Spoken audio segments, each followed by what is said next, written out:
In the wide pantheon of jokes and humorous sayings, there are certain gags with which most of us are so familiar that they will forever fail to provoke a laugh. Knock knock, who's there? Why did the chicken cross the road?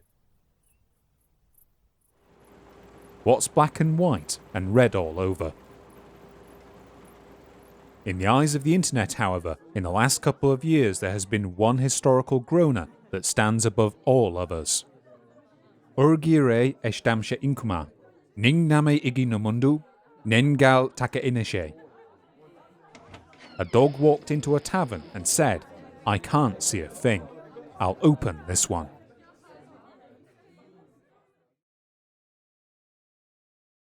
Okay, so maybe this joke doesn't have quite the resonance that it would have had back in its day, but that's just how language and culture move along. If you go back just 500 years, the English language becomes increasingly difficult for us to parse, as anyone who's had to learn Shakespeare in school can probably attest. And that's only going back, say, 500 years. If you go back even further, to the time of, say, Old English, which was a language that people spoke in England before the 13th century, then things are just going to become completely incomprehensible. And that's only really going back 1,000 years. By comparison, the joke which I just read out was written in Sumerian nearly 4,000 years ago. Not only is our understanding of this language going to be much less robust, but there's going to be all types of societal context that we're just never going to be able to understand. And indeed, it's this incomprehensibility that made this joke catch the internet's eye in the first place. Over a year since its first burst of popularity, I still see people referencing it on a fairly regular basis. And if you, for some reason, make the mistake of searching for it on Twitter, you'll see that there's plenty of people who are still discovering it for themselves. And as I'm between video projects at the moment, I thought, why not just do a quick video on the topic and see if it's as incomprehensible as everyone says it is? And along the way, maybe we'll find out a few things about both the Sumerian language and the culture which birthed the joke in the first place. There, that sounds like a good enough excuse for a video, doesn't it?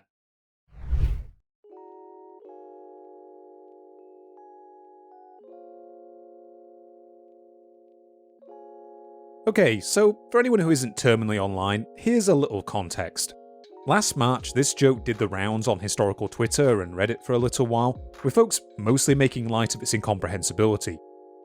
To the best of my knowledge, this joke got its first big exposure thanks to the Twitter account Depths of Wikipedia, whose original post on it ended up getting nearly 90,000 likes, which was a big deal back before Twitter began self-destructing. There were a bunch of big threads discussing what it could mean, a few news articles and meme sites popped up trying to explain why it was popular, and it also ended up having a fairly long discussion thread on r/AskHistorians. If you're wondering why something like this gets popular on the internet, by the way, I don't know. These are the same guys who turned an old Babylonian complaint tablet about some guy named E.A. Nasser about a subpar copper delivery into a meme as well. So what do we actually know about the context of this joke?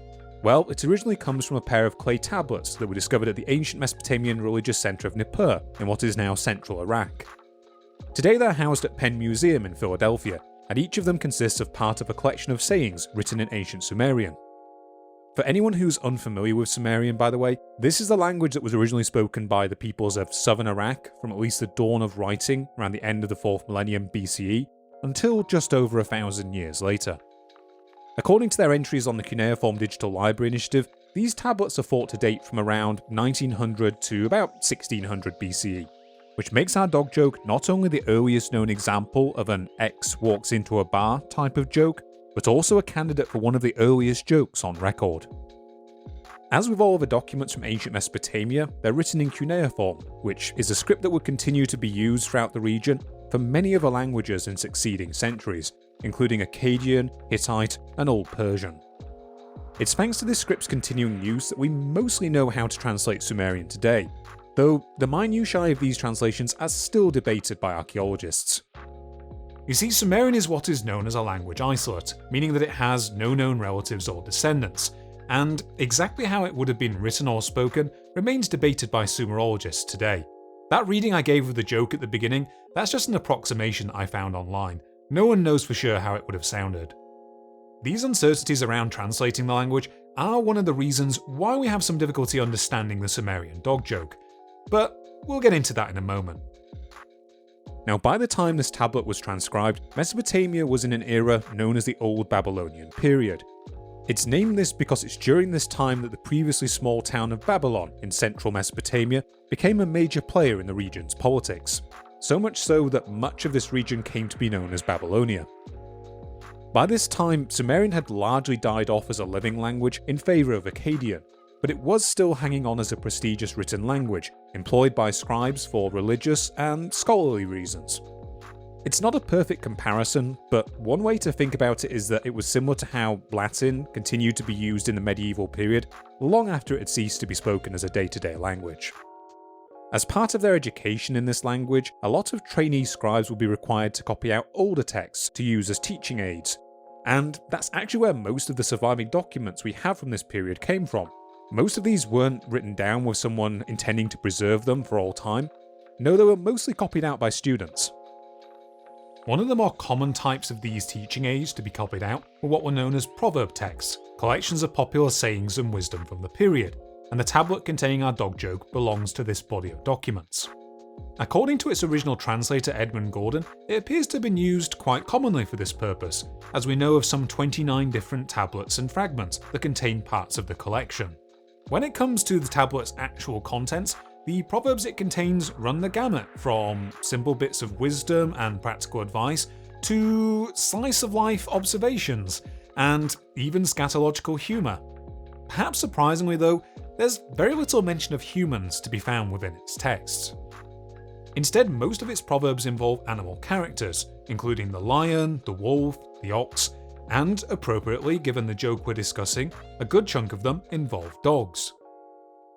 Here's a few examples. The dog has been taught to pay attention.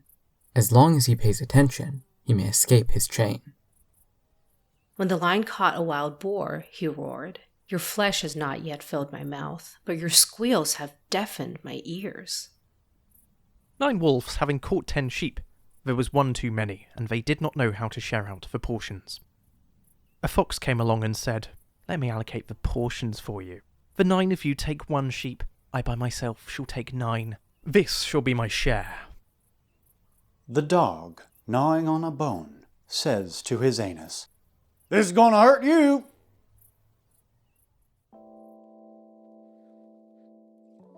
Some of these proverbs also contain surprisingly modern observations.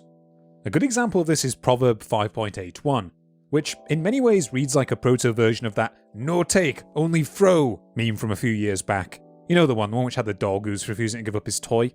Why am I explaining this? Have a listen for yourself. The dog understands take it, but does not understand put it down. Now, the actual joke we're concerned with today is entry number 5.77. The original translation by Gordon here is a little chunkier than the version that did the rounds on Twitter, but it still follows the same recognisable form. The dog, having entered an inn, did not see anything, and so he said, "Shall I open this door?" Now, when I first started researching this joke, I suspected that the best resources I'd have available would be maybe that Reddit thread that I mentioned, a few popular tweets, and perhaps even a couple of clickbait articles that did the rounds back when the joke was first popular. But to my surprise, Gordon does include a small note in his original translation on how he thinks the joke should be interpreted. Quote, Since the inn apparently served also as a brothel, the dog wanted to see what was going on behind closed doors. This argument is based on the Sumerian word for tavern, which is eshtam, likely also being the same word as for a brothel. And there's a relatively compelling argument that there wasn't much of a distinction between these two establishments at the time. We know from archaeological remains that buildings recognisable as taverns have been found in ancient Mesopotamia dating from as far back as 2700 BCE. And yeah, they were likely places that you could go to find drink, hot food, companionship, and companionship. So yeah, if we go by Gordon's analysis, what on the surface seemed fairly incomprehensible is in fact just a bawdy joke about a dog wandering into a brothel and wanting to see what couples were getting up to behind closed doors. It was at this point that I was tempted to just call that a video right there, and, I don't know, go off and make another bloated 3-hour video about druids or something. But I did do a little bit more digging, and it turns out that in the half a century and change since Gordon published his analysis, some other scholars have weighed in on this proverb, and it looks like things might be a little bit more complicated. For example, on that Reddit thread that I mentioned, Sumerologist Dr. Serena Nett of the University of Uppsala in Sweden warns against putting too much weight on Gordon's analysis, as our understanding of the Sumerian language has come a long way since the 1950s. According to her analysis, it is possible that the joke is sexual in nature, but there are a few other possibilities. Quote, "We usually translate the word eshdam as tavern. Yes, they are associated with prostitution, but it is not primarily a brothel. There is eating and drinking and sex, so the joke could be sexual, but it doesn't necessarily have to be. The verb nengal taka in its basic meaning means to open without any sexual connotation. However, there's a noun, gal la, which sounds similar and means vulva, so there could be some double entendre there." This interpretation of the noun is backed up by a 2006 article by Professor Bent Alster and Dr. Takayoshi Oshima, who note that the form of the word open, used both in our Sumerian dog joke and in some other texts, may have sexual connotations. I bring this up because, to the best of my knowledge, the version of the joke that we saw doing the rounds last year came from a translation in Alster's 1997 work, Proverbs of Ancient Sumer. I say probably because it's a limited run academic text that was published in the late 90s, and there's no ebook version around, I can't find any secondhand copies, so it might as well have ceased to exist. Instead, it seems to have ended up on Wikipedia from the translation listed on the University of Oxford's Electronic Text Corpus of Sumerian Literature, which might have come from Alster's work, but their referencing is a bit vague. It's entirely possible that I'm just being a bit dumb here and not figuring out their system. Back to the joke, in an appearance on the Endless Threads podcast in March of 2022, Dr. Nett also suggested a number of other interpretations outside of it just being a sex joke. It could be the dog walks into the bar with his eyes closed, let me open this as the eyes, or open, I don't know, a door. I must admit, I don't understand the punchline. I'm not quite sure what it is. Okay. It could have been a pun that we don't understand. There could have been a reference, I don't know, to a local politician or some famous figure. So it's very hard for us to tell. For whatever it's worth, there were plenty of people online who were more than happy to chime in with their own conclusions. Building off the possible sexual content of this joke, one popular conclusion was that rather than referring to any sort of literal dog, this joke may in fact have been using the word as a derogatory name for a man who visits brothels. This in turn raises a couple of interesting possibilities. Whilst we have no way of knowing if this is true for this particular joke, we do know that animals were often used as allegories in Sumerian society. According to Dr. Seth Richardson in his article Nature Engaged and Disengaged, the case of animals in Mesopotamian literatures, these animals often engaged in somewhat human behaviour. In these documents, they are seen to speak to the gods, to praise, laud, and feast amongst themselves, and are sometimes even shown to hold professions within Sumerian society. Alongside these more day-to-day activities, these creatures are often used to display some of the more negative aspects of human behaviour. And somewhat helpfully, given the topic of this video, a small number of these proverbs do directly compare people to dogs. For example, Like a dog, you have nowhere to sleep. He cried out like a dog in a frenzy. Its reward was having its skin flayed. Like a dog, he hates to grovel. We do also know that the word dog was quite often used as an insult amongst the rulers throughout much of the ancient Near East, though most of our surviving examples come from outside of Mesopotamia, and they also date from after this joke was written down. According to Dr. Edan Breyer in the article Shaming by Naming, some good examples of this can be found in the Amarna letters. For anyone unfamiliar, this is the name of a cache of documents from ancient Egypt that include 14th century BCE correspondence between the pharaoh and many of the major kings of the ancient Near East. One example of this can be found in correspondence written to the pharaoh by an Egyptian overseer in the Levant regarding a rebellious vassal. Quote, "What is Abdi Ashurta, the slave, the dog, that he should take the land of the king for himself?" A later example also exists in correspondence between Pharaoh Ramses II and the Hittite king Hattushili III. Though the two sides had negotiated a treaty of friendship in 1259 BCE, Ramses would later write a letter of complaint to Hattushili regarding the conduct of one of his envoys, writing, "Who is this dog?" Interestingly, we also have examples of Middle Eastern rulers using the term in more of a neutral fashion, willingly describing themselves as slaves and dogs in order to indicate submission and even loyalty to a more powerful king. To quote the ruler of Amurru in correspondence with the pharaoh Amenhotep III, "I am a slave of the king and a dog of his house."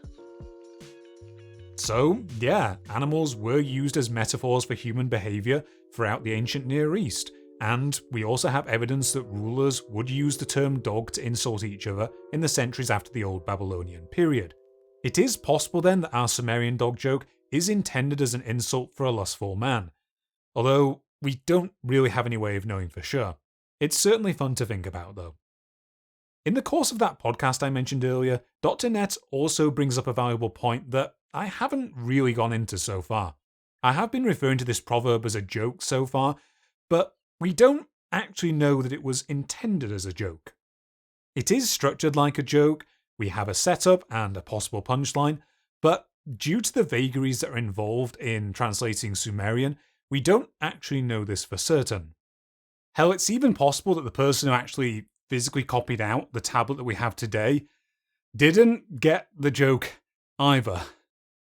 You see, these sorts of training texts were often centuries older than the scribes who copied them out, and it's entirely possible that the trainee scribe who was entrusted with writing it down didn't understand the context of some old Sumerian proverb that they were being forced to work on as part of their schoolwork.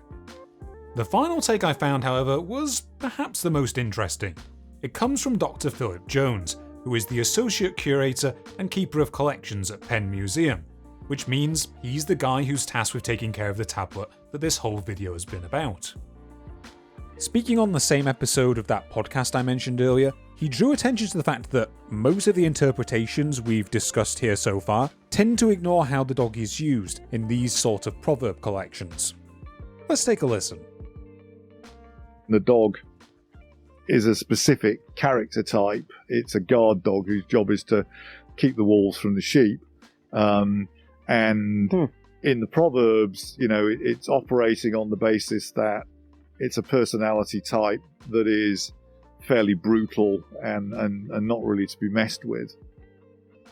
Whilst Dr. Jones agreed that this proverb may well be a joke, or more specifically a humorous saying, he also had this to say with regards to whether it involves a brothel. I think usually in Proverbs, when they say this, it refers to something you've already heard in the proverb, not to something new. So I think the idea that he's opening rooms and revealing, couples in flagrante doesn't quite go with how I would see the word this functioning. So I did wonder whether this is more the idea that letting the god in negates his use, because basically he wants to see out, he's going to open the door, and so everybody else outside the tavern can now see in. I mean, I think that's a legitimate way of looking at it. So in conclusion, what can we really say about the Sumerian dog joke? The answer is not a lot, really. The idea that it might be a joke about a brothel, or that it at least has some element of sexual innuendo, does seem to be the most supported by the various archaeologists that I found who'd weighed in on this, but there are plenty of other possibilities. As we've covered today, it could just as easily be a joke about a dog that walked into a tavern with its eyes closed, or a guard dog who's failing in his duties. And that's where we're going to have to leave things for today. We just don't have the societal context that's really needed to solve this mystery. And, unfortunately, we almost certainly never will. But, in a way, that's kind of more interesting than there being an actual answer, isn't it? I mean, think about it. There's probably a very simple and direct answer to what this joke actually means, and it's probably one of those jokes that a bloke would tell at a bar, and then never again because no one would laugh at it. And if we actually knew what it meant, it certainly wouldn't have got the attention online that it has today. to me, the idea of us actually understanding what this joke means is kind of similar to if someone managed to crack the Voynich manuscript and discovered that it's just a medieval textbook about herbs. It's just more fun with it still being a mystery. So what do you at home think the joke means? Sound off in the comments below, which I promise to look at for up to 5 whole minutes. And whilst we're on the topic, I'd recommend you check out some of those proverbs for yourself. Not only are many of them kind of fun in and of themselves, but I also found them a great way of relating to the people of this time.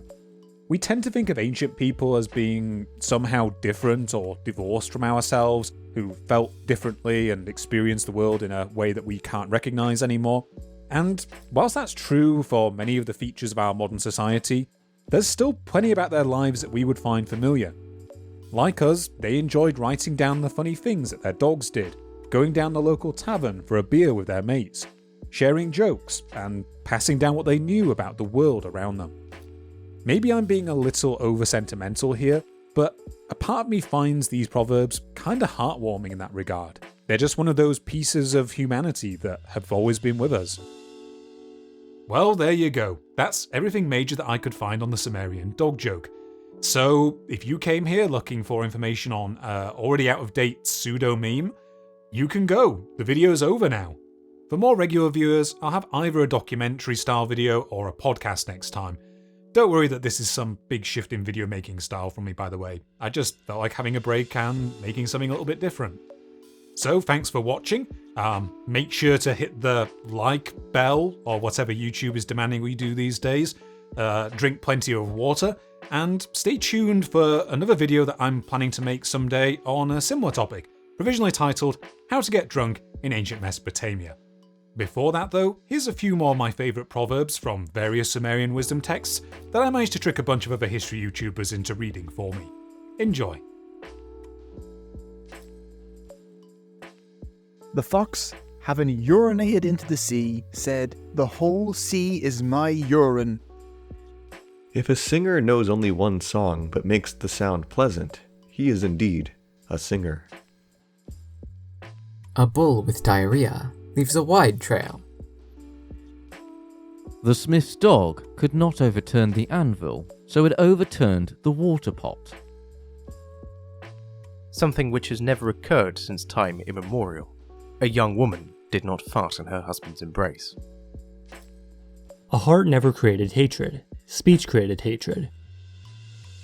Fate is a dog well able to bite. Like dirty rags it clings, saying, "Who is my man?